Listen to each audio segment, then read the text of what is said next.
فلا أقسم بمواقع النجوم وإنه لقسم لو تعلمون عظيم إنه لقرآن كريم في كتاب مكنون لا يمسه إلا المطهرون تنزيل من رب العالمين.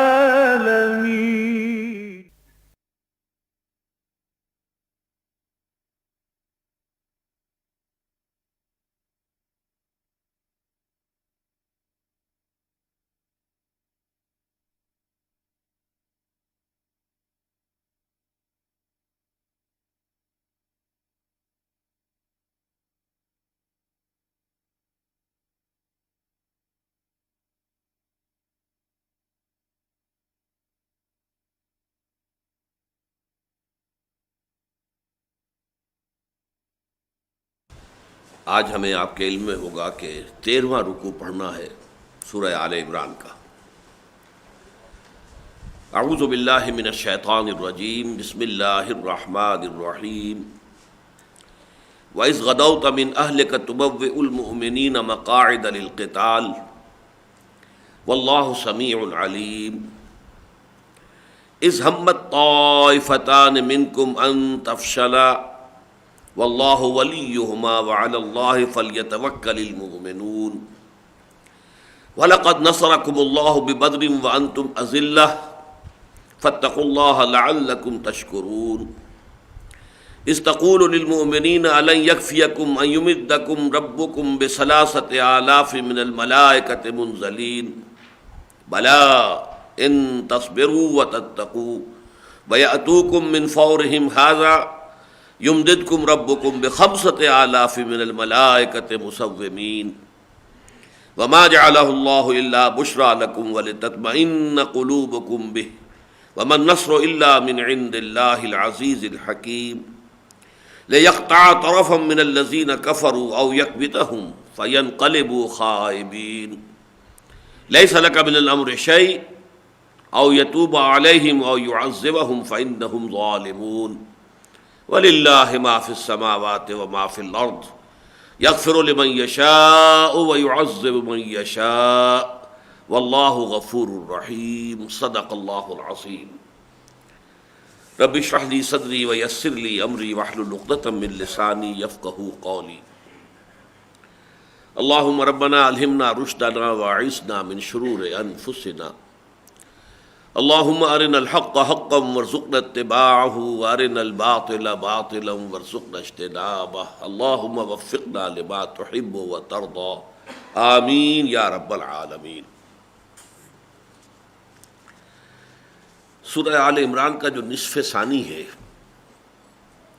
یعنی 10 رکوع آخری، یہ سورہ مبارکہ میں نے 12 عرض کیا ہے کہ یہ بالکل برابر 2 حصوں میں منقسم ہے۔ کل 20 رکوع ہے، 10 رکوعوں پر مشتمل پہلا حصہ ہے، 10 رکوعوں پر مشتمل دوسرا حصہ ہے۔ آیات میں صرف ایک کا فرق ہو گیا ہے، 100 کی بجائے 101 آیات ہیں پہلے حصے میں، لہذا دوسرے حصے میں پھر 100 کے بجائے 99 رہ گئی۔ تو یہ گویا کہ تقریباً 2 مساوی حصے ہیں۔ پھر جیسے سورہ بقرہ میں ہم نے دیکھا تھا کہ پہلے جو نصف تھا اس کے بھی 3 حصے تھے، پہلے 4 رکوع تمہیدی تھے، آخری 4 رکوع تحویلی تھے، درمیان میں 10 رکوع تھے کہ جن میں بنی اسرائیل سے خطاب ہوا۔ اسی طرح اس سورہ مبارکہ کا حصہ اول جو ہے اس کے بھی 3 حصے تھے، تقریباً برابر تہائی 33 آیات 34 آیات۔ ان میں سے ایک حصے میں وہی تمہیدی مضامین اور زیادہ تر خطاب امت مسلمہ سے، درمیانی حصے میں اب اہل کتاب کا جو دوسرا گروپ تھا، نصارہ عیسائی، اور ان کی جو سب سے بڑی گمراہی تھی الوہیت مسیح کا عقیدہ، اس کی نفی۔ تیسرے حصے میں پھر اہل کتاب کو بحیثیت مجموعی، یعنی یہود اور نصارہ دونوں کو مجموعی طور پر خطاب کیا گیا۔ یہ نصف اول کے 3 حصے تھے جو ہم پڑھ چکے ہیں۔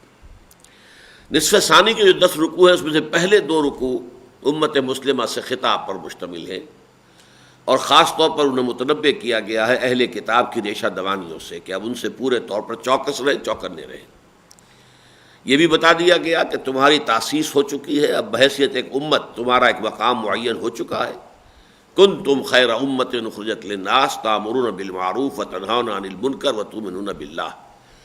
یہ گویا کہ ان دی کمیٹی آف نیشنز، دنیا میں جو اقوام عالم ہیں ان میں تمہارا یہ امتیازی مقام ہے کہ دنیا کی قومیں جو ہیں وہ اپنی بہتری، اپنی سربلندی، اپنے استحکام، اپنے بہبود کے لیے عمل پیرا رہتی ہیں، لیکن تمہیں دنیا والوں کی بھلائی کے لیے، ان کی اخروی نجات کے لیے اپنی تمام تر مساعی کو صرف کرنا ہے۔ کنتم خیر امت اخرجت للناس، تم برپا کیے گئے ہو بنی نوع انسان کے لیے۔ تمہارا کام یہ ہے کہ تأمرون بالمعروف وتنہون عن المنکر وتؤمنون باللہ۔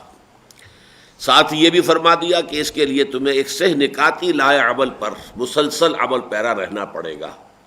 وہ آیات 102، 103، 104 کئی مرتبہ ان کا تذکرہ ہو چکا ہے کہ پہلی آیت میں پہلا نقطہ کیا ہے کہ پہلے اپنی انفرادی سیرت و کردار کو مضبوط کرو۔ یا ایھا الذین آمنوا اتقوا اللہ حق تقاتہ ولا تموتن الا وانتم مسلمون۔ اللہ کی فرما برداری، اللہ کا تقوی، یہ تمہارا شعار بن جانا چاہیے۔ دوسرا نقطہ ہوگا کہ قرآن کے سے پیوست ہو جاؤ، قرآن کو حرز جان بنا لو، قرآن کو حبل اللہ سمجھ کر اس سے چمٹ جاؤ۔ یہ تمہارے اندر ذہنی اور فکری ہم آہنگی پیدا کرے گا، مقاصد کی ہم آہنگی پیدا کرے گا، جس سے کہ تم واقعتاً انسانوں کی ایک جماعت ہونے کے ناطے واقعتاً ایک امت بن جاؤ گے، اور تمہارے درمیان تعلق گہرا ہوگا، ذہنی بھی، قلبی بھی۔ اور تیسرے یہ کہ جس سے جو جمعیت وجود میں آئے گی اسے بس 3 کام کرنے ہیں: دعوت الی الخیر، ولتکن منکم امۃ یدعون الی الخیر ویأمرون بالمعروف وینہون عن المنکر واولئک ھم المفلحون۔ اور اس امت میں سے فلاح پانے والے لوگ صرف وہی ہوں گے کہ جو اس پروگرام پر عمل پیرا رہیں گے۔ باقی کہنے کو امتی شمار ہوں گے، دنیا میں مسلمان سمجھا جائے گا، لیکن اللہ تعالیٰ کا ان سے فلاح کا کوئی وعدہ نہیں ہے۔ اس کے بعد اگلے رکوع میں ہم نے دیکھا تھا کہ کہا گیا کہ یہ اہل کتاب بھی ایمان لے آتے تو ان کے لیے بہت بہتر تھا، لیکن نہیں ایمان لائے، اڑ گئے ہیں۔ ان میں معدود چند ہیں کہ جو ایمان پر قائم ہیں۔ جب حضرت موسیٰ اور تورات پر جو ایمان تھا اس پر قائم ہے تو یقیناً وہ لوگ محمد پر صلی اللہ علیہ وسلم اور قرآن مجید پر بھی ایمان لے آئیں گے، یا لا چکے ہیں یا لے آئیں گے، لیکن ان کی اکثریت جو ہے وہ ماننے والوں پر مشتمل نہیں ہے۔ ان کے اندر حسد کی آگ بھڑکی ہوئی ہے۔ پہلے یہ صرف تکبر اور تمرد میں مبتلا تھے، اب اس میں حسد کا اضافہ ہو گیا ہے کہ ہمیں اس مقام سے بے دخل کر کے، اور اب وہ مقام اور مرتبہ جو ہے اس امت محمد کو دے دیا گیا ہے، تو اس کی بنا پر حسد کی آگ چل رہی ہے۔ قل موتوا بغیظکم، اے ان سے کہہ دو کہ جل مرو اور بھسم ہو جاؤ اپنے اسی غیظ و غضب کی آگ میں، اپنی حسد کی آگ میں جل مرو۔ اور مسلمانوں سے کہا گیا لن یضرکم الا اذی، یہ مطمئن رہو یہ تمہیں تکلیف تو پہنچائیں گے، کوفت کا سبب تو بنیں گے، عارضی طور پر تمہارے لیے تشویش کا موجب بھی بن جائیں گے، لیکن تمہیں کوئی مستقل پائیدار نقصان پہنچانا ان کے لیے ممکن نہیں ہے۔ اب اس کے بعد جو سورہ مبارکہ کا ویسے تو یہ کہ 2 حصوں میں مزید کو بھی منقسم کر سکتے ہیں، 6 رکوع اور پھر 2 رکوع۔ 6 رکوع جو تقریباً 60 آیات پر مشتمل ہیں، ان میں تمام تر تبصرہ ہے غزوہ احد پر، اور پھر 2 جو ہیں یوں سمجھیے کہ وہ آخری، وہ تکمیل کلام جو ہے اس کے اعتبار سے سم اپ کیا گیا ہے، اور اس میں جو آخری رکوع ہے وہ تو نہایت جامع ہے۔ ایمان کا سنتھسس کیا ہے، کیسے ایمان حقیقت میں وجود میں آتا ہے، اس کے اعتبار سے قرآن مجید کے اہم ترین مقامات میں سے ہے۔ اور اس میں بھی اسی طرح پر ایک نہایت عظیم دعا آئی ہے، تلقین کی گئی ہے، جیسے کہ سورہ بقرہ کا اختتام جو ہے دعا پر ہوا، اور عظیم ترین دعاؤں میں سے وہ بھی ہے جس سے کہ سورہ بقرہ کا اختتام ہو رہا ہے۔ وہاں وہ ایک آیت میں ہے بہت طویل دعا، لیکن یہاں وہ 3-4 آیتوں پر پھیلی ہوئی دعا ملے گی آخری رکوع میں۔ تو یہ اجمالی تجزیہ ہے سورہ مبارکہ کا۔ اب یہ غزوہ احد کا جو معاملہ ہے اس کو پہلے سمجھ لیجئے، اس کے واقعات جو اہم کیا تھے، تاکہ اس کے بعد ہم تیزی کے ساتھ آگے بڑھ سکیں۔ دیکھیے غزوہ بدر میں کہ جو 17 رمضان المبارک سن 2 ہجری کو ہوا، قریش کو بڑی شرمناک اور بڑی ہی ذلت آمیز شکست ہوئی. ان کے تقریباً تمام سربر آوردہ لوگ مارے گئے. ابو جہل جس کے بارے میں حضور نے فرمایا کہ ھذا فرعون ھذہ الامہ، وہ بھی وہاں پر پڑا ہوا تھا. امیہ ابن خلف جو ستایا کرتا تھا حضرت بلال کو، وہ بھی پچھڑا ہوا پڑا تھا وہاں پر. بڑے بڑے سب کے سب لوگ جو ہیں ان کے وہ کھیت رہے، اور 70 ان کے قیدی جو ہے مسلمانوں کے ہاتھ میں آئے، اسیر بنے. یہ بہت بڑی شکست تھی کہ جو قریش کو ہوئی. اس سے یقیناً 2 نتیجے نکلے. ایک کہ مسلمانوں کی دھاک بیٹھ گئی، رعب مسلمانوں کا قائم ہو گیا، اور دوسری طرف یہ ہے کہ بہت شدید صدمہ، رنج، غم، افسوس، اور جسے کہتے ہیں پیچ و تاب کی کیفیت جو ہے وہ قریش کی ہو گئی. اب یہ عرب کا ایک مزاج تھا کہ وہ اس طرح کے کسی معاملے کو لے کر بیٹھ نہیں رہتے تھے. اس کے بعد انتقام کی آگ جو ہے وہ ان کے اندر بھڑک اٹھتی تھی. لہذا بدر کے بعد جو ہے انہوں نے انتقامی جنگ کی تیاری فوراً شروع کر دی. سب سے پہلی بات تو انہوں نے یہ کی کہ جو بھی مر گئے تھے، ان کے آدمی مارے گئے تھے، قتل ہو گئے تھے، ان پر نوحہ کہنا، ان پر رونا، ماتم کرنا منع کر دیا گیا کہ اس سے ہمارے حوصلے پست ہوں گے. کوئی شخص اپنے کسی مقتول کا کوئی نہ ماتم کرے نہ نوحہ پڑھے. حالانکہ یہ ان کی روایات میں سے تھا. خاص طور پر خواتین مرثیے پڑھا کرتی تھیں، بیان کرتی تھی، جیسے ہمارے دیہات میں اب بھی جانگلیوں کے ہاں ہے، وہ بیان کرتی ہیں، بول رہی ہیں، کچھ پڑھ رہی ہیں اور بیان کر رہی ہیں. تو وہ بیان کرنا ان کا ایک باقاعدہ فن تھا. لیکن یہ کہ پابندی سخت لگا دی گئی، آرڈیننس، کہ کوئی کہیں سے کوئی آواز نہ آئے، تاکہ ہمارے اعصاب کے اندر جو ہے وہ کسی کمزوری کا اظہار نہ ہو، بلکہ ہماری عزم کا، ہماری ہمت کا، ہمارے جو ہے جذبہ انتقام کے اندر جو ہے وہ شدت، وہ اندر ہی اندر جو ہے یہ آگ کھولے. ایسا نہ ہو کہ اس مرثیہ خانی سے ہماری وہ جذبات جو ہیں ٹھنڈے پڑ جائیں، اندر کی بھڑاس نکل جائے. ہمیں تو اندر ہی اندر نغمہ ہے بلبل شوریدہ تیرا خام ابھی، اپنے سینے میں اسے اور ذرا تھام ابھی. ان جذبات انتقام کو اپنے سینوں کے اندر پروان چڑھاؤ.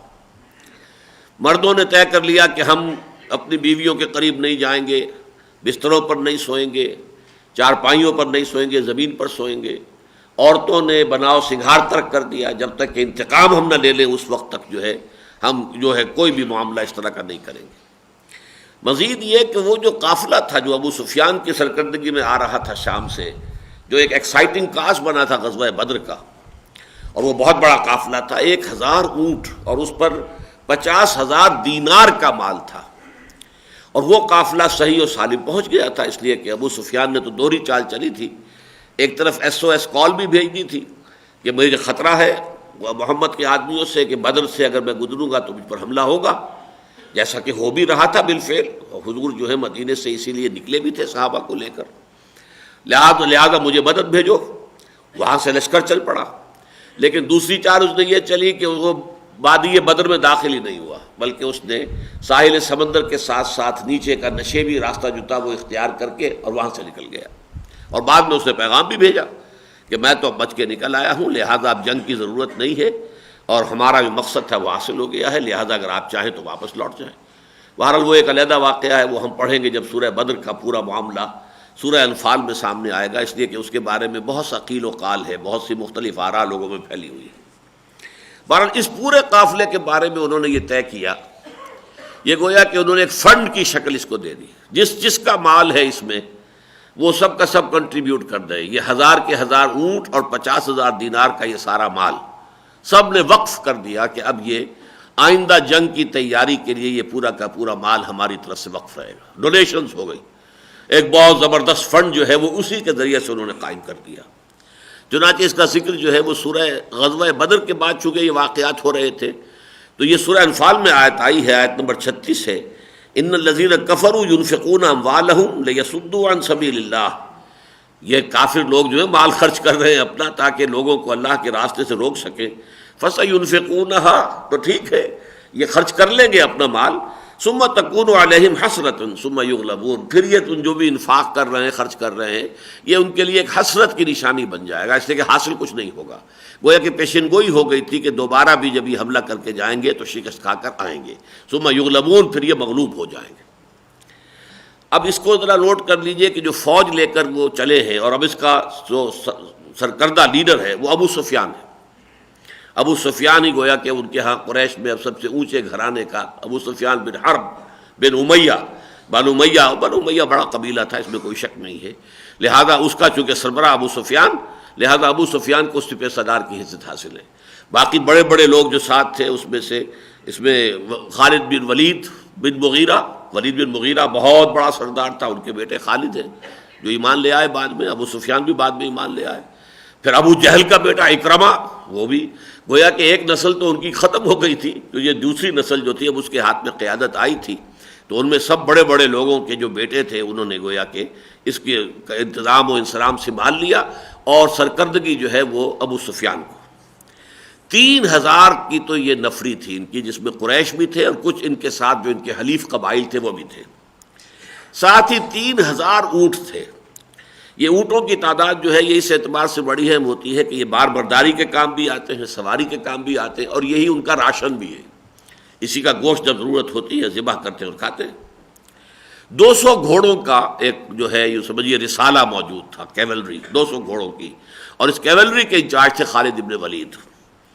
15 خواتین کا بھی ایک طائفہ ساتھ تھا، اور یہ معزز گھرانے کی خواتین تھی، کوئی جھوکریاں اور کوئی کنیزیں وغیرہ نہیں تھی، یہ اس لیے کہ وہاں پر وہ لوگوں کو غیرت دلائیں اور لوگوں کو پامردی پر اکسائیں کہ بھاگنے نہ پائیں، جب جم کر لڑیں تو وہ وہاں پر رج پڑتی رہیں گی، اور وہ اپنے لوگوں کا جو ہے وہ جب دیکھیں گے کہ ہماری عورتیں بھی یہاں ہیں، خدا نہ خواستہ ہم نے قدم پیچھے ہٹا دیے تو پھر ہماری عورتوں کی بے حرمتی ہو جائے گی، وہ کنیزیں بن جائیں گی، تو گویا کہ اس طریقے سے ہر اعتبار سے انہوں نے اپنے لشکر کی پوری تیاری کر لی۔ ادھر حضور کا نظام جو تھا انٹیلیجنس کا وہ بھی بہت مضبوط تھا، اور خاص طور پر ایک صاحب تو ایسے موجود تھے مکے کے اندر جو درپردہ ایمان لا چکے تھے لیکن ابھی انہوں نے اپنا ایمان ظاہر نہیں کیا تھا، وہ تھے حضرت عباس، حضور کے چچا۔ یہ بالکل اسی طرح سمجھیے جیسے حضرت موسیٰ پر ایک شخص ایمان لے آیا تھا آل فرعون میں سے، یکتم ایمانہ، وہ اپنے ایمان کو اس نے چھپائے رکھا تھا جب تک کہ فرعون نے اپنے دربار میں یہ تجویز پیش نہ کی کہ اب موسیٰ کو قتل کر دینا چاہیے، تب وہ کھڑے ہوئے، رجل من آل فرعون یکتم ایمانہ، مومن من آل فرعون یکتم ایمانہ۔ ان کی تقریر قرآن مجید میں نے بارہا کہا ہے کہ کسی نبی کی بھی کوئی تقریر اتنی مفصل جو ہے وہ قرآن مجید میں نقل نہیں ہوئی ہے جتنی کہ اس مومن آل فرعون کی۔ یہی کردار اصل میں حضرت عباس کا بھی ہے، لہذا حضرت عباس رضی اللہ تعالی عنہ ایمان لا چکے تھے لیکن ابھی وہ اپنی قوم ہی کے ساتھ رہ رہے تھے، اور ہو سکتا ہے کہ حضور کو درپردہ اس کا علم بھی ہو، اس لیے کہ غزوہ بدر میں تو وہ کفار کے ساتھ آئے بھی تھے اور اسیر بھی ہوئے تھے، اور ان کو کراہتے ہوئے سن کر حضور کو تکلیف پہنچی تھی، تو حضور نے کہا تھا کہ سب کے بند ڈھیلے کر دو۔ ظاہر بات ہے کہ ان کو اسیروں کو کسا ہوا ہوتا تھا رسیوں کے اندر، تو وہ جو ہاتھ پاؤں باندھے ہوئے ہیں، کسے ہوئے ہیں، ہل نہیں سکتا کوئی آدمی، تو اسے تکلیف ہو رہی تھی، تو حضرت عباس کے کراہنے کی آواز حضور نے سنی، تو حضور نے فرمایا کہ بھائی بند ڈھیلے کر دو سب کے، ان کو اس طرح زیادہ کس کے نہ رکھو۔ تو یہ بھی معلوم ہوتا ہے کہ شاید حضور کے علم میں تھا کہ عباس جو ہے وہ ایمان لا چکے، واللہ عالم، اس کی صراحت کہیں پر مجھے نہیں ملی ہے۔ انہوں نے حضور کو اطلاع کر دی ساری، حضور کے پاس اطلاع ملی، حضور نے پھر اپنی طرف سے بھی لوگوں کو بھیج دیا کہ وہ دیکھیں کہاں کہاں لشکر پہنچ رہا ہے، کیا صورت ہے، پوری تفصیل آ جائے، اور دوسری طرف آپ نے مدینے میں ایک مجلس مشاورت منعقد کی، اس میں خود اپنا ایک خواب بھی آپ نے دکھایا، بتایا کہ میں نے خواب دیکھا ہے کہ کچھ گائیں ذبح ہو رہی ہیں، اور میری تلوار کا جو سرہ ہے اس پر کچھ شکستگی کے آثار ہیں، کچھ مڑ گئی ہے، یا کچھ وہاں سے اس کی دھار جو ہے وہ خراب ہو گئی ہے، اور تیسرے یہ کہ میں نے اپنا ہاتھ جو ہے ایک بڑی مضبوط زرہ کے اندر ڈالا ہے۔ اس خواب کی حضور نے بھی تعبیر یہ کی، اس سے محسوس ہوتا ہے کہ اللہ تعالیٰ کا منشا یہ ہے کہ ہم مدینے میں محصور ہو کر مقابلہ کریں۔ زرہ آپ نے فرمایا کہ میں جو زرہ میں ہاتھ ڈالتا ہوا دیکھا میں نے اپنے آپ کو، تو وہ مضبوط زرہ غالباً مدینہ منورہ ہے، یہ شہر ہے، اس میں محصور ہو کر ہم دفاع کریں۔ عجیب یہ اتفاق ہے، اب اسے سوء اتفاق کہیں یا حسن اتفاق کہیں، کہ یہی رائے عبداللہ ابن ابی کی بھی تھی جو رئیس المنافقین تھا۔ تو اب یہ ایک اہم مثال ہے اس بات کی کہ ہو سکتا ہے کہ رائے ایک ہی ہو لیکن نیتیں بالکل مخالف اور متضاد ہوں، وہ اپنی بزدلی کی وجہ سے رائے دے رہا ہو اور حضور جو ہے وہ حکمت کے تحت رائے دے رہے ہیں۔ اس اعتبار سے جہاں تک نیت کا تعلق ہے، جو منشا ہے کسی بات کا، کہاں سے وہ بات ابھر کر آ رہی ہے نیت سے، تو اس میں زمین و آسمان کا فرق ہونے کے باوجود رائے میں مشابہت ہو سکتی ہے۔ لیکن مسلمانوں نے جو پرجوش صحابہ اس میں تھے، اور خاص طور پر وہ لوگ جو بدر میں جانے سے رہ گئے تھے، اس لیے کہ بدر میں جب مدینے سے روانگی ہوئی تھی تو اعلان جنگ تھا ہی نہیں، وہ تو یہ تھا کہ قافلے کا پیچھا کرنا ہے، لہذا جو آیا، اور کوئی انہوں نے ہتھیاروں کا بھی اہتمام نہیں کیا تھا، کچھ نہیں کیا تھا، قافلے کے ساتھ کتنے آدمی ہوتے ہیں، 30 ہوں گے، 50 ہوں گے، اب ان کے لیے کیا لمبا چوڑا اہتمام کریں، تو بہت سے لوگ جنگ میں گئے ہی نہیں تھے، اس لیے انہیں یہ حسرت تھی کہ ہم یہ بدر کی سعادت سے محفوظ جو محروم رہ گئے، تو اب ان کے ہمیں تو موقع ملا ہے کہ اب ہم داد شجاعت بھی دکھائیں گے، اللہ کی راہ میں اپنی جانیں قربان کریں گے اور جام شہادت نوش کریں گے۔ شہادت ہے مطلوب و مقصود مومن، نہ مال غنیمت نہ کشور کشائی۔ تو ان حضرات کا، خاص طور حضرت حمزہ تو خیر میدان بدر میں بھی اپنے جو ہے جوہر دکھا چکے تھے بہادری کے، لیکن یہ کہ انہوں کی رائے بھی یہ تھی کہ ہمیں کھل کر جا کر مقابلہ کرنا چاہیے۔ حضور نے اپنی رائے کو پیچھے رکھ کر اپنے ان صحابہ، اپنے ساتھیوں کی رائے کو مقدم کر کے فیصلہ کر دیا، ٹھیک ہے ہم جائیں گے، کھلے میدان میں جا کر جنگ کریں گے۔ تو یہ ایک بہت بڑی مثال ہے۔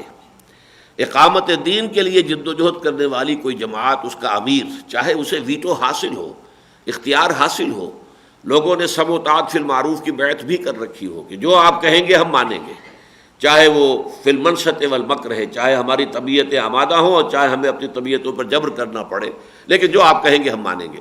اس کے باوجود بسا اوقات حکمت کا تقاضا یہ ہوتا ہے کہ وہ امیر اپنی رائے پر اپنے ساتھیوں کی رائے کو مقدم کر دے۔ اس میں دلجوئی ہے، ساتھیوں کی حوصلہ افزائی ہے، ساتھیوں کا کانفیڈنس بلڈ اپ ہوتا ہے۔ ہمیں انہی چیزوں سے اصل میں رہنمائی حاصل کرنی ہوتی ہے کہ امیر کا کردار کیا ہے، یہ نہیں کہ میرا اختیار ہے بس میں جو چاہوں گا طے کروں گا۔ ٹھیک ہے اختیار ہے، ہمارے ہاتھ بندھے ہوئے ہیں، ہم آپ سے بیعت کر چکے ہیں، لیکن پھر بھی بہرحال ہمارے جذبات ہیں، ہمارے خیالات ہیں، آپ ان کو سن لیجئے۔ تو حضور نے ان کی باتیں سنی اور اسی کے مطابق فیصلہ کر دیا۔ لیکن پھر آپ اپنے گھر میں داخل ہوئے، حجرے میں، اور حضرت ابو بکر حضرت عمر دونوں بھی آپ کے ساتھ داخل ہوئے۔ وہاں آپ کو پھر ہتھیار پہنائے گئے اور زرہ دوہری پہنی حضور نے، زرہ پہن کر دوہری، اور پھر جو آپ تلوار نکال کر باہر آئے ہیں تو کچھ لوگوں کو تشویش ہوئی کہ یہ معاملہ کچھ گڑبڑ ہے۔ چنانچہ حضرت سعد ابن معاذ رئیس اوس اور حسید ابن حضیر رضی اللہ تعالی عنہما، ان دونوں نے کہا لوگوں سے کہ دیکھو کہیں تم نے اپنی رائے جو ہے وہ مسلط کی ہے محمد صلی اللہ علیہ وسلم کی رائے پر، اور ان کو مجبور کیا ہے کہ تمہاری رائے کے مطابق فیصلہ کریں، اور یہ صورت جو نظر آ رہی ہے یہ بڑی غیر معمولی ہے، تو اب تم کہو کہ ہم اپنا فیصلہ، ہم اپنی رائے واپس لیتے ہیں۔ لوگوں نے کہا، لیکن حضور نے کہا کہ نہیں، جب نبی ایک مرتبہ ہتھیار باندھ لے تو جب تک پھر اب مقابلہ نہ ہو چکے یہ ہتھیار اترے گا نہیں۔ تو اس طریقے سے گویا کہ اس میں بھی ہمارے لیے ایک نشانی ہے، اور یہ اسی سورہ مبارکہ میں وہ آیت آ جائے گی آگے چل کر، فَبِمَا رَحْمَةٍ مِّنَ اللَّهِ لِنتَ لَهُمْ وَلَوْ كُنْتَ فَظًّا غَلِيظَ الْقَلْبِ لَانفَضُّوا مِنْ حَوْلِكَ فَاعْفُ عَنْهُمْ وَاسْتَغْفِرْ لَهُمْ وَشَاوِرْهُمْ فِي الْأَمْرِ فَإِذَا عَزَمْتَ فَتَوَكَّلْ عَلَى اللَّهِ۔ آپ مشورہ ضرور کیا کیجئے ان سے معاملات میں، لیکن جب آپ طے کر لیں تو پھر اللہ پر توکل کیجئے۔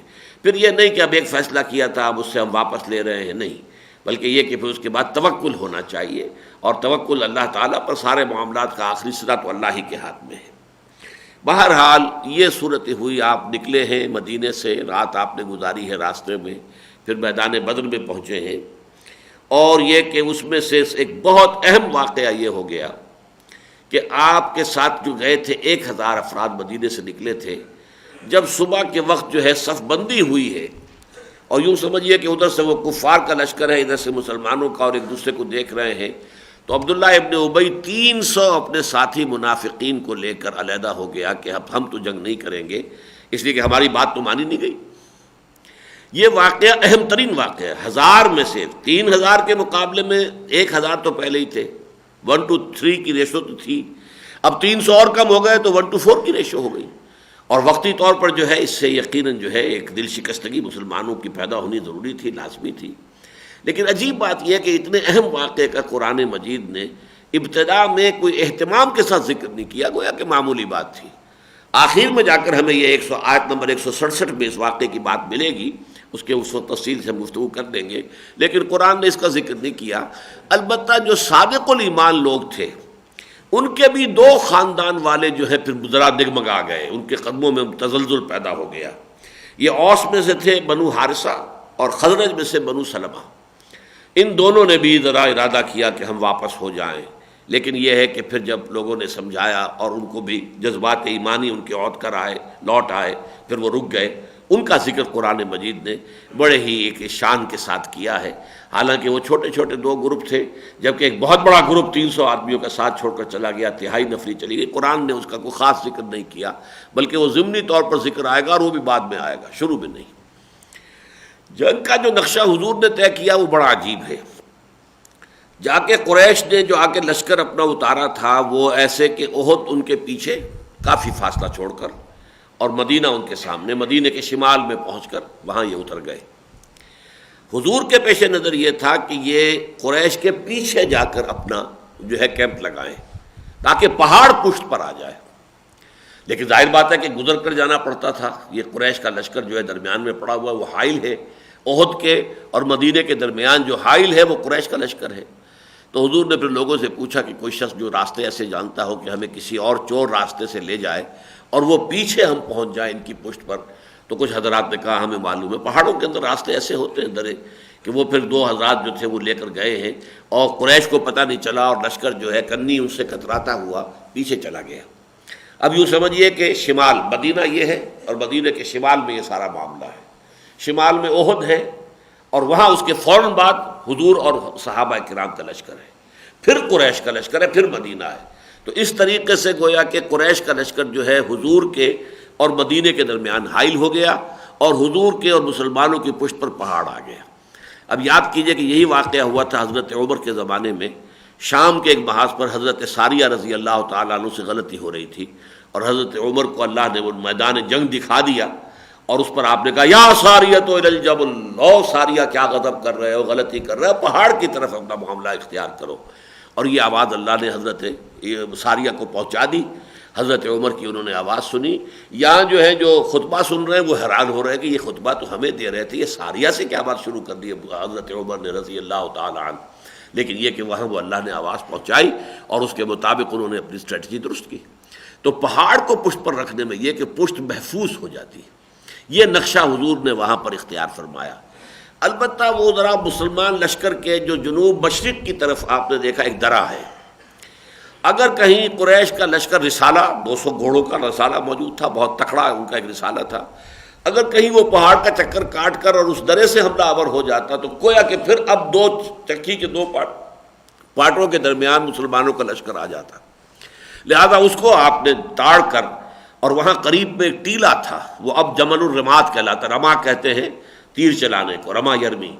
تو اس سے رمات جو وہ لوگ کہ جو وہاں پر تیر انداز 50 آپ نے مقرر کر دی اس ٹیلے کے اوپر کہ اس درے میں سے کسی کو گزرنے نہ دینا، تم اس کے اوپر متعین رہو گے.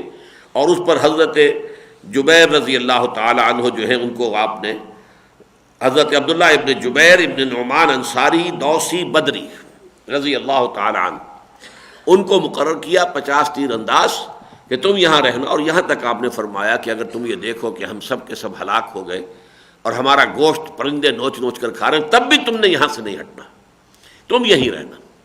تو اس کی تاکید کر کے حضور نے ان کو وہاں پر جو فائز کر دیا. اب اس شکل میں اب آخری جو کوشش کی قریش نے، ایک کوشش تو بہت بڑی ہو گئی تھی، ظاہر بات ہے اندر خانے کوئی نہ کوئی ان کا سلسلہ جنبانی ہوگا. عبداللہ ابن ابی کے ساتھ جو 300 آدمی لے کر وہ علیحدہ چلا گیا. لیکن 2 کوششیں اور کی. ابو سفیان نے خفیہ پیغام پہنچایا انصار کو کہ دیکھو ہمارا معاملہ اور ہمارا چچا زاد بھائی ہے محمد صلی اللہ علیہ وسلم، قرشی تھے حضور، تو ہمارا قریش کا یہ گویا کہ ہمارا اندرونی معاملہ ہے، خاندانی معاملہ ہے. تو ہمارے اور ہمارے چچیرے بھائی کے درمیان سے تم ہٹ جاؤ، خام خواہ تم کیوں بیچ میں آتے ہو، ہمیں آپس میں نبٹ لینے دو، ہمارا تم سے کوئی سروکار نہیں، کوئی جھگڑا نہیں، ہمیں ان کو ختم کر کے ہم چلے جائیں گے، ہم مدینے کے اوپر کوئی حملہ نہیں کریں گے، مدینے والوں سے کوئی تعرض نہیں کریں گے. لیکن وہاں سے کوڑا جواب آیا کہ ہم محمد کا ساتھ نہیں چھوڑ سکتے صلی اللہ علیہ وسلم. دوسرا قدم یہ اٹھایا کہ اوس کا ایک سردار ہوتا تھا ابو عامر، یہ جیسے مکے میں جو حضرت خدیجہ رضی اللہ تعالیٰ عنہ کے چچا زاد بھائی تھے ورقہ ابن نوفل، وہ قرشی تھے، لیکن یہ کہ حق کی تلاش میں اور نیکی اور بھلائی کی تلاش میں وہ بھی شام گئے تھے، اور وہاں جا کر انہوں نے نصرانیت عیسائیت اختیار کر لی تھی. اور کانا یکتب التوراۃ فی العبرانیہ، تورات وہ عبرانی زبان میں لکھا کرتے تھے. لیکن وہ تو ایسا نیک آدمی تھا کہ اس نے حضور کی بات سن کر فوراً پہچان لیا کہ یہ وہی ناموس ہے، وہی فرشتہ ہے کہ جو پہلے موسیٰ پر اور عیسیٰ پر آ چکا ہے، وہی آپ پر آیا ہے محمد. اور کاش صلی اللہ علیہ وسلم میں اس وقت تک زندہ رہوں جب کہ آپ کی قوم آپ کو مکے سے نکال دے گی۔ تو حضور بڑے حیران ہوئے تھے، اب مخرجیہم، کیا وہ مجھے نکال دیں گے یہاں سے؟ ان کا ہاں یہی ہوا، جس کے ساتھ بھی یہ پیغام جو بھی لے کر آیا ہے اس کی قوم اس کی دشمن ضرور ہوئی ہے۔ تو ایک تو ورقہ ابن نوفل تھے۔ اسی طرح کی ایک شخصیت جو تھی وہ مدینے میں اوس کے سرداروں میں سے یہ شخص تھا ابو عامر، یہ بھی گیا شام اور یہ بھی عیسائی ہو گیا۔ پھر رہبانیت، عیسائیوں میں جیسے راہب ہوتے ہیں وہ رہبانیت اس نے اختیار کی۔ لیکن جیسے کہ خزرج کا جو سردار تھا عبداللہ ابن ابی، حضور کی مدینے آمد پر جیسے وہ دشمن نمبر 1 بن گیا، اسی طرح یہ بھی دشمن نمبر 2 بن گیا ابو عامر۔ عبداللہ ابن ابی نے تو طے یہ کیا کہ مدینے میں رہے گا، دیکھے گا، تیل دیکھو، تیل کی دھار دیکھو، کوئی حالات کے اکھیڑ پچھاڑ کے اندر ہو سکتا ہے کوئی وقت ایسا آئے کہ میں پھر یہاں سے محمد کو نکلنے پر مجبور کر دوں اور میری بادشاہی کا خواب جو کہ چکنا چور ہو گیا ہے دوبارہ اپنی جگہ پر قائم ہو جائے۔ اس نے تو یہ طے کیا، لیکن یہ مدینہ چھوڑ کے نکل گیا اور یہ پھر سازشیں کرتا پھرا ہے۔ قریش کو بھی اس نے کہہ کر ابھارا ہے، لایا ہے، اور اس نے کہا تھا دیکھو میں تمہارے ساتھ چلوں گا، اور جب میں کھڑا ہو کر وہاں تقریر کروں گا تو اوس کے سارے لوگ جو ہیں ٹوٹ کر ہمارے ساتھ آ جائیں گے، اس لیے کہ اوس میری بڑی عزت کرتے ہیں، میرا بڑا مقام ان کے ہاں ہے، مجھے وہ بہت اونچا آدمی سمجھتے ہیں، روحانی شخصیت سمجھتے ہیں۔ چنانچہ اب وہ سامنے آیا، اس نے تقریر کی، لیکن یہ کہ اس کی تقریر پر بھی تمام جو اوس کے لوگ حضور کے ساتھ تھے، صحابہ کرام میں سب نے کہا کہ لعنت ہو تجھ پر اور اللہ تیری آنکھ کو ٹھنڈا نہ کرے۔ تو اس نے کہا ہو معلوم ہوتا ہے کہ میری غیر موجودگی میں مدینے میں کوئی بہت بڑا شر پھیل گیا ہے۔ بہرحال اس کی یہ کوشش بھی قطعاً ناکام ہوئی۔ ایک اور خاص واقعہ وہ آیات کے پڑھنے سے پہلے آپ کو میں بتا دوں کہ بنی عبد الدار تھا ایک گھرانہ قریش کا، ان کو یہ اعزاز حاصل تھا کہ قریش کا علم ان کے ہاتھ میں ہوتا تھا۔ بدر میں بھی ان کا جو علم بردار تھا اس سے کچھ کوتاہی ہوئی تھی، تو ابو سفیان نے یہاں ذرا ان کی غیرت کو للکارنے کے لیے کہا کہ دیکھنا یہ تم جھنڈے کے ساتھ ہی، فوج کی جو عظیمت ہوتی ہے، ہمت ہوتی ہے، حوصلہ ہوتا ہے، وہ جھنڈے کے ساتھ وابستہ ہوتا ہے۔ جھنڈا کہیں گر جائے تو سمجھا جاتا کہ اب ہمیں شکست ہو گئی۔ تو تمہارے سے یہ معاملہ جو ہے وہ بدر کے اندر بھی ہو گیا تھا، اب یہاں اگر ایسا کرنا ہے تو پہلے ہی جھنڈا ہمیں دے دو، ہم کسی اور کے حوالے کر دیں۔ اس سے ان کا خون جوش میں آ گیا اور انہوں نے ذرا سخت انداز میں بھی ابو سفیان سے جواب دیا، گالیاں بھی دیں کہ تم سمجھتے ہو کہ ہم جھنڈے کا حق ادا نہیں کریں گے، ہم اس کا حق ادا کریں گے اور تم دیکھ لو گے کہ ہم کیسے حق ادا کرتے ہیں۔ چنانچہ ان میں سے پھر جب مبارزت کے لیے بھی وہی طلحہ ابن ابی طلحہ عبدری یہ جو ہے جو ان کا سردار تھا بنو عبد الدار کا، وہ میدان میں نکلا اونٹ پر سوار ہو کر اور اس نے مبارزت طلب کی۔ وہ تھا بہت ڈیل ڈول والا اور بہت تکڑا آدمی، چنانچہ مسلمان بھی اسے کہا کرتے تھے کبش القتیبہ، یہ لشکر کا مینڈھا ہے، مینڈھا کے طریقے سے جو ہے وہ اس کی حیثیت تھی۔ لیکن یہ کہ وہ جب آیا اور للکارتا رہا تو کچھ مسلمان تو طرح دے رہے تھے، کچھ نہیں سن رہے تھے اس کی بات کو، گھبرا رہے تھے۔ حضرت زبیر رضی اللہ تعالیٰ، زبیر بن العوام رضی اللہ تعالیٰ عنہ نکلے ہیں اور وہ اونٹ پر سوار تھا، جست لگا کر سیدھے اونٹ کے اوپر پہنچے ہیں اور اس کو اپنی گرفت میں لے کر نیچے کود گئے اور پھر اسے ذبح کر دیا اپنی تلوار سے۔ اور یہ پہلی بہت بڑی فتح تھی جو اللہ تعالیٰ نے مسلمانوں کو عطا کر دی۔ حضور نے بھی نعرہ تکبیر جو ہے بلند کیا، تمام صحابہ نے نعرہ لگایا۔ لیکن یہ بات اور بتا دوں کہ پھر اس گھرانے کے لوگوں نے ایک ایک کر کے ان کے 9 آدمی مارے گئے، انہوں نے جھنڈا نیچے نہیں گرنے دیا جب تک کہ ان کا ایک شخص بھی موجود رہا۔ 9 کے 9 آدمی ان کے جو ہے جھنڈے پر قربان ہو گئے۔ جب 9واں آدمی، آخری ان کا جو آدمی تھا وہ بھی ختم ہوا، تب وہ جھنڈا ان کا گرا ہے۔ تو عربوں کے اندر ایک جو ہے ایک بہادری اور ایک اپنی زبان پر پورا اترنا اور اپنی آن کا لحاظ رکھنا، یہ بہت اہم بات تھی۔ بس اسی پر اکتفا کیجئے، اس لیے کہ اس کے بعد جو دوسرا واقعہ ہے کہ جو بھی گڑبڑ ہوئی جس کی وجہ سے مسلمانوں کی شکست ہوئی، وہ آگے چل کر ہم پڑھیں گے۔ وَإِذْ غَدَوْتَ مِنْ أَهْلِكَ تُبَوِّئُ الْمُؤْمِنِينَ مَقَاعِدَ لِلْقِتَالِ، اور اے نبی جب کہ آپ نکلے تھے اپنے گھر والوں سے، جب کہ آپ تبوّئ المؤمنین، بوا یبوّئ کے معنی ہے کوئی جگہ معین کرنا۔ وَإِذْ بَوَّأْنَا لِإِبْرَاهِيمَ مَكَانَ الْبَيْتِ، سورہ حج میں آیا ہے، جب کہ ہم نے ابراہیم کے لیے اپنے گھر کی جگہ معین کر دی کہ یہ ہے بیت اللہ کی جگہ۔ اسی طرح یہ تبوّئ المؤمنین مقاعد للقتال، مقعد کی جمع، مقعد کہتے ہیں بیٹھنے کی جگہ، سیٹ، یہ مقعد ہیں جن پر آپ بیٹھے ہوئے ہیں۔ تو یہ مقعد جو ہے اس کی جمع مقاعد یعنی مورچے۔ آپ مورچہ بند کر رہے تھے اہل ایمان کو مختلف جگہوں پر، جیسے کہ 50 تیر اندازوں کا مورچہ آپ نے لگوایا تھا جبل الرمات پر۔ للقتال، جنگ کے لیے۔ اب یہ جنگ یہاں اگرچہ کہیں غزوہ احد کا لفظ نہیں آیا ہے، لیکن سب کے نزدیک اجماع ہے کہ اس سے مراد وہ غزوہ احد ہے۔ واللہ سمیع علیم، اللہ سب کچھ سننے والا، جاننے والا، یعنی تمہاری ہر بات اللہ کے علم میں تھی، جو گفتگویں تم کر رہے تھے، جو باتیں تمہاری ہو رہی تھی، جو تمہارے دلوں میں تھا، جو اللہ سے تم چپکے چپکے دعائیں مانگ، سب اللہ کے علم میں تھی۔ اور اس میں ادھر بھی اشارہ ہو گیا، چونکہ اب آگے تبصرہ ہوگا مسلمانوں کی خطاؤں پر اور غلطیوں کے اوپر بھی تبصرہ ہوگا، گرفت بھی ہوگی، یہاں تک کہ ایک معاملے میں حضور پر بھی کچھ گرفت ہو جائے گی، محبت آمیز اور شفقت آمیز۔ تو اب اس میں یہ ہے کہ اس تبصرے کو جان لو کہ یہ تبصرہ کرنے والا کون ہے۔ یہ کوئی ایسا نہیں ہے جیسے CID کی رپورٹس پہنچی ہوں اور اس نے اس رپورٹوں کے اوپر جو ہے اپنی رائے بنا لی ہو، معاذ اللہ۔ اللہ تو خود سمیع ہے، خود علیم ہے، ہر شے کا سننے والا، ہر شے کا جاننے والا۔ تو جو بھی وہ کچھ اب فرمائے گا جس کے لیے تمہیں تیار ہو جانا چاہیے سننے کے لیے، جان لو کہ وہ اس سمیع اور علیم خدا کی طرف سے تمہاری لیے، تمہاری نگاہیں کھولنے کے لیے، تاکہ تمہیں اپنی کمزوریوں کا علم ہو جائے آئندہ کے لیے۔ ابھی تو اور بڑے مرحلے آنے والے ہیں، ستاروں سے آگے جہاں اور بھی ہیں، ابھی عشق کے امتحان اور بھی ہیں۔ ابھی تو سمجھیے کہ ابھی ابتدا ہے، لیکن یہ کہ یہ معاملات تو بہت آگے جائیں گے۔ غزوہ احزاب بھی آنے والا ہے، غزوہ تبوک بھی آئے گا، بڑے بڑے مراحل آنے ہیں۔ تو تمہیں اپنے رینکس جو ہیں ان کے اندر دیکھنا چاہیے کہ کہاں کہاں کوئی ضعف اور کمزوری کے معاملات ہیں، تاکہ ان کو رفع کر سکو۔ اذ ہمت طائفتان منکم ان تفشلا، جب کہ آمادہ ہو گئے تھے تم میں سے دو گروہ کہ وہ نامردی دکھائیں، ڈھیلے پڑ جائیں، وہاں سے چلے جائیں۔ یہ ہے وہ دو، بنو حارثہ اور بنو سلمہ۔ بنو حارثہ یہ اوس کے قبیلے سے تھے۔ یہ جیسے ہمارے ہاں بھی ہے نا کہ یہ وٹو ایک قبیلہ ہے، اس قبیلے میں مانے کے، لالے کے، شامد کے، اب یہ مختلف خاندان ہو جائیں گے، ان کی اولاد جو ہے۔ تو قریش ایک قبیلہ تھا، بنو ہاشم، بنو امیہ، بنو عدی، بنو فتیم، یہ سب اس کے گھرانے ہیں۔ اسی طریقے سے یہ اوس کے گھرانے، اوس کے قبیلے سے ایک گھرانہ تھا بنو حارثہ، اور خزرج کے قبیلے سے ایک گھرانہ تھا بنو سلمہ۔ تو انہیں بھی ذرا سی عارضی طور پر جو ہے ان کے قدموں کے اندر بھی لغزش پیدا ہوئی۔ اذ ہمت طائفتان منکم ان تفشلا واللہ ولیہما، حالانکہ اللہ تعالیٰ ان دونوں کا ساتھی تھا، پشت پناہ تھا، مددگار تھا، ان کو یہ علم تھا، اس لیے کہ وہ لوگ منافق نہیں تھے، صاحب ایمان تھے۔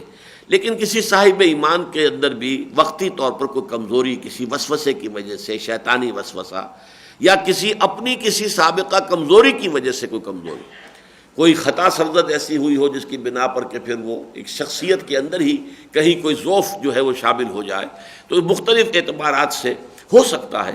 لہذا فرمایا کہ اللہ ان کا ولی تھا، وعلی اللہ فلیتوکل المؤمنون، اور یقیناً اللہ تعالیٰ جو ہے اسی پر توکل کرنا چاہیے اہل ایمان کو۔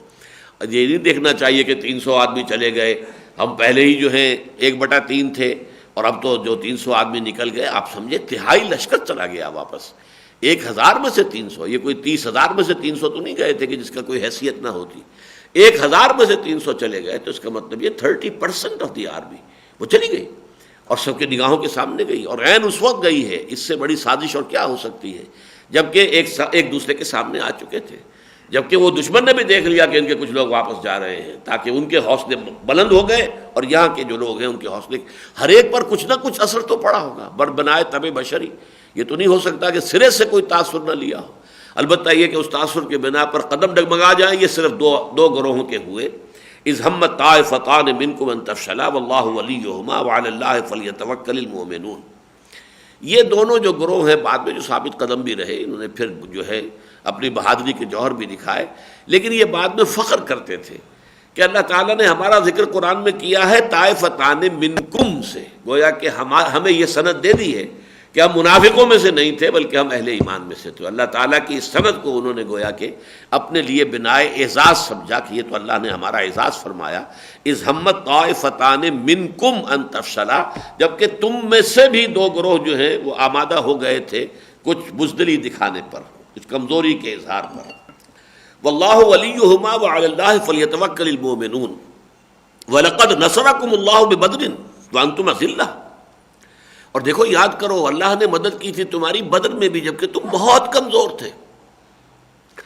وہ تو ریشو تو 1 اور 3 کی اس وقت بھی تھی، 313 اور 1000، لیکن یہ کہ جو ساز و سامان ہتھیاروں کا فرق تھا وہ بہت زیادہ تھا۔ 313 میں سے صرف 2 کے پاس تلواریں تھیں، صرف 2۔ اور وہاں بھی اس وقت 100 گھوڑوں کا رسالہ ان کے ساتھ تھا اور ادھر 2 گھوڑے تھے صرف. وہاں 1000 اونٹ تھے، ادھر 70 اونٹ تھے. یہ 70 اونٹ 2 گھوڑے یہاں سیراب ہو جاتے اور مجاہد بھی وضو کرتے، نہاتے، غسل فرماتے. شاہنامے کی نظم ہے، بڑی ہی عمدہ نظم ہے کہ صحرا نے دامن پھیلا کر جو ہے دعا کی اللہ سے کہ اللہ بارش بھیج دے تاکہ تیرے یہ نبی کے ساتھی، تیرے نبی جو ہیں یہاں پر انہیں آسودگی حاصل ہو، وہ نہائیں، غسل کریں، وضو فرمائیں. وہ بڑی بڑی پیاری نظم ہے حفیظ جالندری کی. میں سمجھتا ہوں کہ اگر وہ کچھ اور نہ لکھتے شاہنامہ میں تو یہی ایک نظم اس شاہنامے کی عظمت کے لیے بہت کافی تھی. جلد 2 میں ہے یہ. بہرحال وَلَقَدْ نَصَرَكُمُ اللَّهُ بِبَدْرٍ، اللہ نے مدد کی تھی تمہاری بدر میں بھی. وَأَنْتُمْ أَذِلَّةٌ، جبکہ تم بہت کمزور تھے. اذلہ جمع ہے ذلیل کی. ذلیل کا لفظ اردو میں ایک اور معنی میں مستعمل ہے. ذلیل ہم کہتے ہیں کمینے انسان کو، ذلیل آدمی. عربی میں یہ چیز اس میں شامل نہیں ہے سرے سے. کمزوری، ضعف. یہ العزیز کے مقابلے میں الذلیل ہے. عزیز زبردست، صاحب اختیار، وہ عزیز ہے. اور جس کے ہاتھ میں کوئی اختیار نہیں، کوئی طاقت نہیں، وہ ذلیل ہے. وہ کنتم اذلہ، اب صحابہ کے لیے لفظ آ رہا ہے. ظاہر بات ہے کہ کوئی اس کے اندر وہ پہلو جو ہے رذیل والا، رذیل اور شے ہے. وہ تو کہتے ہیں نکھر چیز ہو، بیکار چیز ہو، نکمی چیز کو رذیل کہتے ہیں. ارذل العمر، انسان کی وہ عمر کہ جس میں جا کر انسان کے جو حواس بھی جواب دے جاتے ہیں، قوت فہم بھی جواب دے گئی اور یادداشت بھی جواب دے گئی، یہ ارذل العمر ہے. لیکن یہ ہے کہ رذیل اپنی جگہ ایک لفظ ہے، ذلیل اپنی جگہ ایک لفظ ہے. اور ذلیل کے اندر سرے سے کوئی رذیل والا پہلو یا کوئی کمینگی والا پہلو شامل نہیں ہے. وَلَقَدْ نَصَرَكُمُ اللَّهُ بِبَدْرٍ وَأَنْتُمْ أَذِلَّةٌ فَاتَّقُوا اللَّهَ لَعَلَّكُمْ تَشْكُرُونَ، بس اللہ کا تقوی اختیار کرو تاکہ تم شکر ادا کر سکو اس کا. تاکہ اب دیکھیے اس کے درمیان میں ایک گویا کہ شے چھوڑ دی گئی کہ اس کو فل ان دی بلینک خود کرو. فَاتَّقُوا اللَّهَ، اللہ کا تقوی اختیار کرو تاکہ اللہ کی مدد تمہارے شامل حال ہو اور تاکہ تم اس کا شکر ادا کر سکو. تقوی کرو گے واللہ مع المتقین، اللہ تعالیٰ تقوی کرنے والوں کے ساتھ ہے. ان اللہ لمع المحسنین، یقیناً اللہ تعالیٰ اپنے محسنین بندوں کا ساتھ دیتا ہے. تو اگر تم تقوی اور احسان کی روش اختیار کرو گے اللہ کی مدد آئے گی، نصرت جو ہے تمہارے قدم چومے گی، پھر تم اللہ کا شکر ادا کرو گے. فاتقوا اللہ لعلکم تشکرون. اذ تقول للمؤمنین لن یکفیکم ان یمدکم ربکم بثلاثۃ آلاف من الملائکۃ منزلین. یاد کیجئے اے نبی جب کہ آپ کہہ رہے تھے اہل ایمان سے کہ اے مسلمانوں، کیا تمہارے لیے یہ کافی نہیں ہے کہ تمہارا رب تمہاری مدد کرے 3000 فرشتوں کے ذریعے سے کہ جو اترنے والے ہوں، جنہیں اتار دیا جائے آسمان سے اور وہ تمہاری مدد کرے. یعنی صحابہ کا حوصلہ بڑھانے کے لیے حضور کہ بدر میں بھی مدد آئی تھی، فرشتے آئے تھے، یہاں پر بھی اللہ کی مدد آ سکتی ہے، اللہ کے فرشتے آ سکتے ہیں. تو تم اگر سوچو، تم اگر قائم رہو، اپنے عزم اور ارادے کو ڈھیلا نہ ہونے دو، تو اللہ تعالیٰ 3000 فرشتے نازل فرما سکتا ہے تمہارے لیے، تمہاری مدد کے لیے. یہ گویا کہ جو بھی مسلمانوں پر بحثیت مجموعی کوئی دل شکستگی کے اور کوئی تھوڑے سی وہ جو ایک کیفیت پیدا ہوئی ہوگی وقتی طور پر کمزوری کی، وہ جو 300 آدمیوں کے ساتھ چھوڑ دینے کی وجہ سے، تو اس میں حضور نے ان کی دلجوئی کے لیے، ان کی تسلی کے لیے فرمایا اذ تقول للمؤمنین، جب کہ آپ کہہ رہے تھے ایک نبی اہل ایمان سے لن یکفیکم، کیا تمہارے لیے کفایت نہیں کرے گی یہ بات، ان یمدکم، کہ مدد کرے تمہاری ربکم، تمہارا رب، بثلاثۃ آلاف، 3000 کے ذریعے سے، من الملائکۃ، فرشتوں، 3000 فرشتوں سے، منزلین، کہ جنہیں اتارا جائے آسمان سے زمین کی طرف. بلا، اب حضور کے اس قول کی تصویب اور توثیق فوری طور پر اللہ کی طرف سے آ رہی ہے. پہلے وہ قول حضور کا تھا کہ کیا تم اس پر مطمئن نہیں ہو، کیا اس پر تمہارا دل نہیں جمتا کہ اللہ تعالیٰ 3000 فرشتے تمہاری مدد کے لیے بھیج دے. اللہ کی طرف سے اب توثیق جو آ رہی ہے وہ بڑھا کر آ رہی ہے. بلا، کیوں نہیں، ان تصبروا وتتقوا، مسلمانوں اگر تم صبر اور تقوی کی روش اختیار کرو گے، جمے رہو، گھبراؤ نہیں، ڈٹے رہو، جان و مال خرچ کرنے کے لیے تیار رہو، شہادت کا جام جو ہے نوش کرنے کے لیے تمہارے اندر جو ہے آمادگی رہے، اور تقوی کی روش اختیار کرو. وَيَأْتُوكُم مِّن فَوْرِهِمْ هَٰذَا، اور اگر وہ تمہارا دشمن فوری طور پر بھی تم پر آ پڑے اور فوراً تمہارے اوپر حملہ آور ہو جائے، یمددکم ربکم بخمسۃ آلاف من الملائکۃ مسومین، تو تمہارا رب تمہاری مدد کرے گا 5000 فرشتوں سے کہ جو آئیں گے نشان لگائے ہوئے.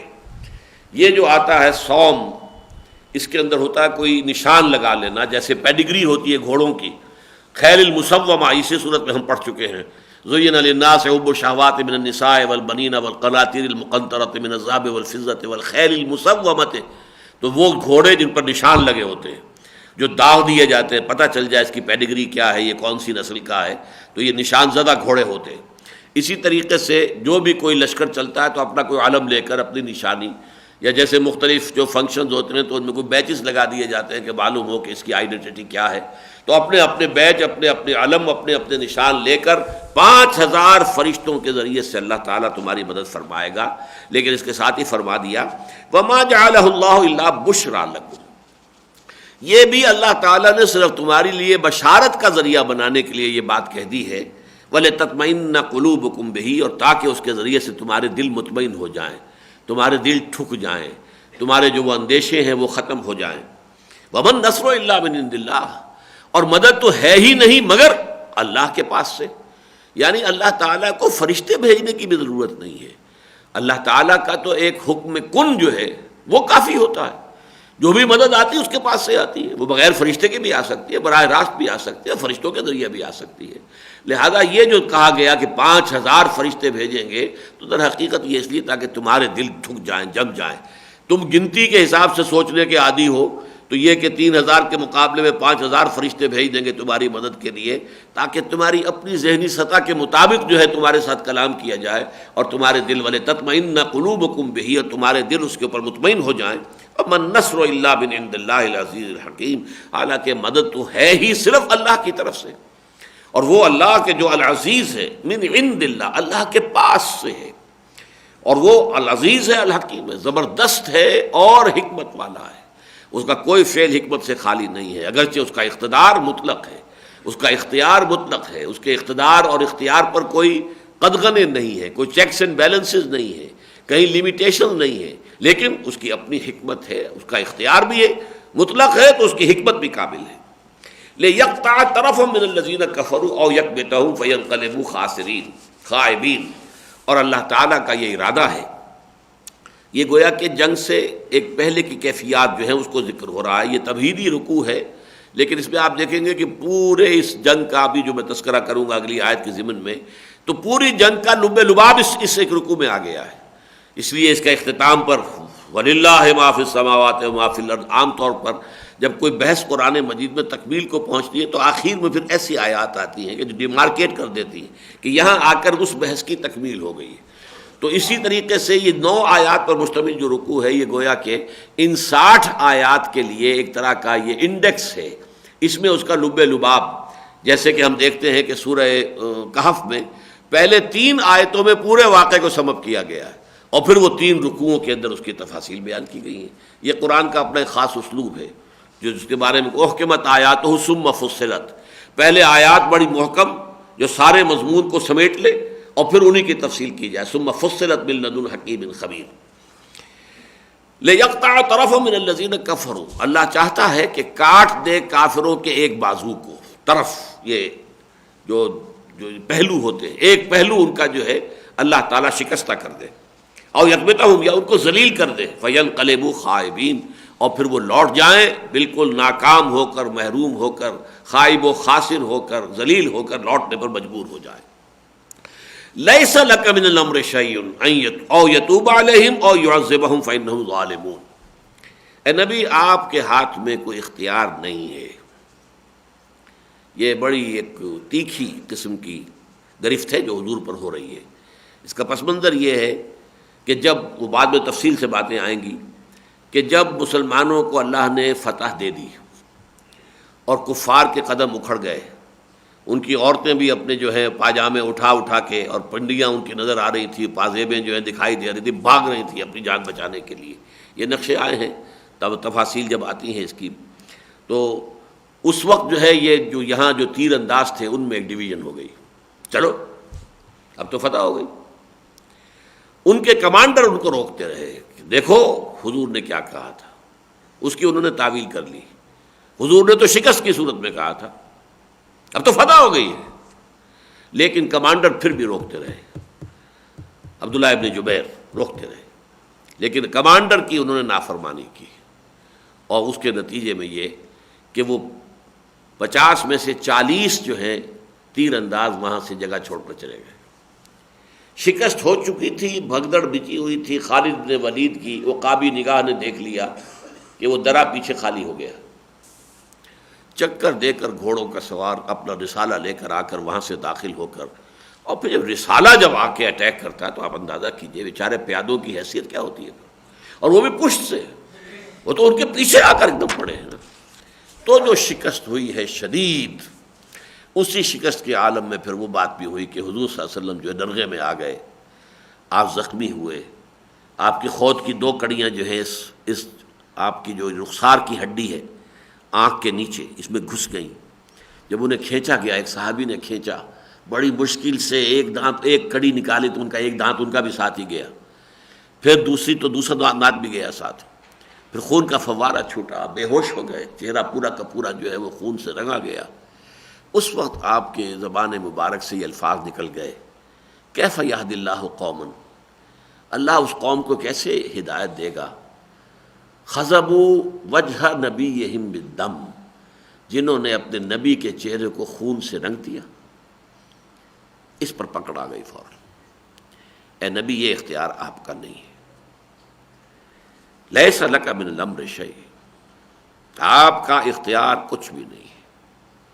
اب یہ قرآن مجید کا اسلوب ہے کہ ایک چیز کے اندر مبالغے کا انداز، کوئی اختیار آپ کو نہیں، اس کا یہ مطلب بھی کوئی اختیار نہیں ہے ہمیں، ہمارے پاس بھی کوئی اختلاف نہیں، لیکن یہ ایسی بات ہے جیسے کہ دعا استخارے میں فإنک تعلم ولا اعلم، اے اللہ تو جانتا میں نہیں جانتا، یہ اللہ کے علم کے مقابلے میں ہمارا علم نہ ہونے کے برابر ہے۔ وتقدر ولا اقدر، تجھے کل قدرت حاصل ہے، مجھے کوئی قدرت حاصل نہیں۔ یہ بھی نفی نہیں ہے قدرت کی مطلق، بلکہ یہ تیری قدرت کے مقابلے میں میری قدرت کیا ہے، وہ تو نفی کے برابر ہے، نہ ہونے کے برابر ہے۔ اسی طرح یہاں پر کہا گیا لیس لک من الامر شیء، یعنی آخری اختیار اللہ کے ہاتھ میں ہے، کس کو وہ ہدایت دے گا کس کو نہیں دے گا۔ او یتوب علیہم، اس کا اختیار ہے یہ کہ ان پر توجہ فرمائے، عنایت فرمائے۔ اللہ کی توجہ ہوتی ہے تو بندے میں توبہ کا جذبہ پیدا ہوتا ہے۔ یہ ہم سورہ مائدہ میں بھی دیکھیں گے، وہاں ہے کہ یحبہم و یحبونہ، اللہ ان سے محبت کرے گا اور وہ اس سے محبت کریں گے۔ گویا کہ باہمی محبت کا بھی آغاز اللہ کی طرف سے ہوتا ہے۔ اللہ اپنے کسی بندے پر نظر عنایت ڈالتا ہے تو بندے کے دل کے اندر جو ہے وہ جذبات ابھرتے ہیں کہ وہ بھی اللہ کی محبت سے اس کا دل جو ہے سرشار ہو جائے، اور وہ پھر اللہ تعالیٰ کی محبت میں آ کر تن من دھن جو ہے لگانے کے لیے تیار ہو جائے۔ اب دیکھیے، یہ جس شخص کی وجہ سے یہ سب سے بڑا حادثہ ہوا، ویسے تو یہ کہ وہ جو 40 تھے جو تیر انداز وہ سبب بنے، لیکن یہ کہ اصل جو سبب بعد میں بن گیا وہ تو خالد ابن ولید اور ان کا رسالہ 200 گھوڑوں کا، گھڑ سوار شہ سوار آ رہے ہیں دوڑ، لیکن وہی خالد ابن ولید ہے جس کی ہاتھوں یہ چرکا لگا ہے، وہی پر ایمان لے آئے ہیں، اور انہی کو اللہ تعالیٰ نے حضور ہی کے زبان مبارک سے خطاب دلوایا ہے، خالد سیف من سیوف اللہ، خالد تو اللہ کی تلواروں میں سے ایک تلوار، خالد سیف من سیوف اللہ۔ یہ خطاب کس نے دیا؟ محمد رسول اللہ صلی اللہ علیہ وسلم۔ کس کو دیا؟ جس کے ہاتھوں وہ اتنی بڑی زک پہنچی تھی اور اتنا بڑا جو ہے زخم لگا تھا، چرکا لگا تھا۔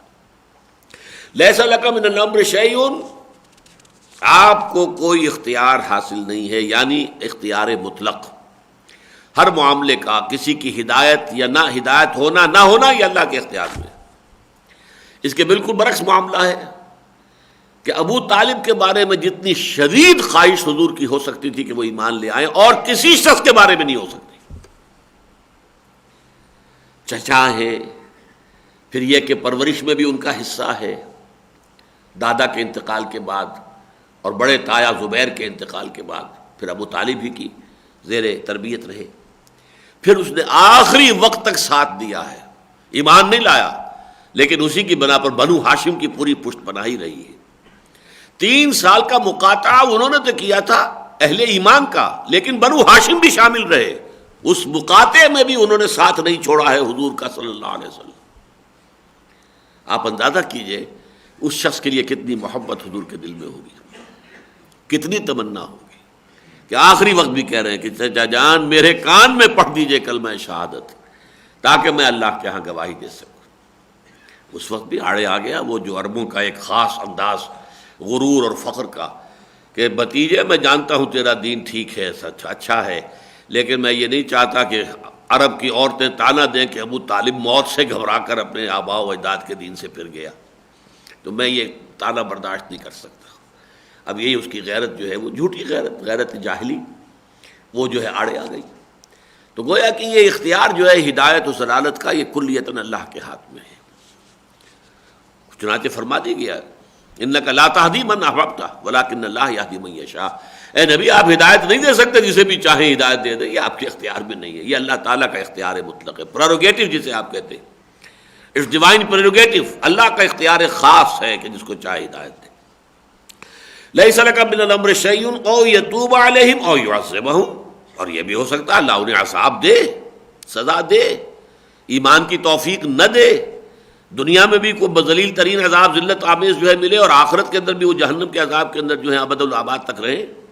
فإنہم ظالمون، اس لیے کہ اس میں تو کوئی شک ہے ہی نہیں کہ وہ ظالم ہیں، وہ کافر ہیں، وہ مشرک ہیں، وہ زیادتیاں کر رہے ہیں، اس میں تو کوئی شک نہیں ہے، لیکن انجام کس کا کیا ہونا ہے یہ اللہ کے علم میں ہے، اس کا اختیار آپ کو ہم نے نہیں دیا ہے۔ وَلِلَّهِ مَا فِي السَّمَاوَاتِ، اب یہاں پر دیکھیے وہی جو شیخ ابن عربی کا ایک مقولہ یا شعر مشہور ہے، الرب رب وَإِن تَنَزَّلْ وَالْعَبْدُ عَبْدٌ وَإِن تَرَقَّى، بندہ بندہ ہی رہتا ہے چاہے کتنا ہی بلند مقام پر پہنچ جائے، ساتویں آسمان پر پہنچ کر بھی محمد عبد ہی رہے۔ فَأَوْحَىٰ إِلَىٰ عَبْدِهِ مَا أَوْحَىٰ، عبد ہے، لیکن اللہ ہر شب آخری ساعتوں میں پہلے آسمان پر آ جاتا تب بھی وہ رب ہے، چاہے وہ نیچے آ گیا پہلے آسمان پر آ گیا۔ الرب رب وَإِن تَنَزَّلْ، رب تو رب ہی ہے چاہے وہ کتنا ہی نزول اختیار کر لے۔ وَالْعَبْدُ عَبْدٌ وَإِن تَرَقَّى، عبد عبد ہی رہے گا چاہے کتنا ہی بلند ہو جائے۔ یہاں اللہ کا معاملہ اور بندے کا معاملہ آ رہا ہے، وَنَشْهَدُ أَنَّ مُحَمَّدًا عَبْدُهُ وَرَسُولُهُ، عبد ہیں اور اللہ کے رسول ہیں۔ وَلِلَّهِ مَا فِي السَّمَاوَاتِ وَمَا فِي الْأَرْضِ، آخری جیسا کہ میں نے عرض کیا اس بحث کو اب کنکلوڈ کر رہے ہیں، جیسے سورہ بقرہ بھی ختم ہوئی ہے تو انہی الفاظ پر لِلَّهِ مَا فِي السَّمَاوَاتِ وَمَا فِي الْأَرْضِ وَإِن تُبْدُوا مَا فِي أَنفُسِكُمْ أَوْ تُخْفُوهُ يُحَاسِبْكُم بِهِ اللَّهُ۔ اکثر و بیشتر جب کوئی بحث اختتام کو پہنچتی ہے، 19ویں رکوع میں بھی بحث اختتام کو پہنچی سورہ بقرہ کے، یہیں پہ وہی الفاظ یہاں پر آئے، تو اس طریقے سے ڈیمارکیشن ہو جاتی ہے کہ اب ایک مضمون یہاں پر مکمل ہو گیا۔ وَلِلَّهِ مَا فِي السَّمَاوَاتِ وَمَا فِي الْأَرْضِ، اللہ ہی کی ملکیت ہے اور اللہ ہی کا اختیار مطلق ہے ان تمام چیزوں کے بارے میں جو آسمانوں میں ہیں اور ان تمام چیزوں کے بارے میں جو زمین میں ہیں۔ یغفر لمن یشاء ویعذب من یشاء، اس کے اختیار مطلق کی شان یہ ہے کہ وہ بخش دے گا جس کو چاہے گا اور وہ سزا جس کو چاہے گا۔ واللہ غفور الرحیم، اور یقیناً اللہ غفور بھی ہے، رحیم بھی ہے، بخشنے والا بھی ہے، رحم فرمانے والا بھی ہے۔ اللہ تعالی ہم سب کو بھی اپنی مغفرت اور رحمت کے سائے میں لے لے اور ہمیں دین کے جو تقاضے ہیں ان کو پورا کرنے کی توفیق عطا فرمائے۔ بارک اللہ لی ولکم فی القرآن العظیم ونفعنی وإیاکم بالآیات والذکر الحکیم۔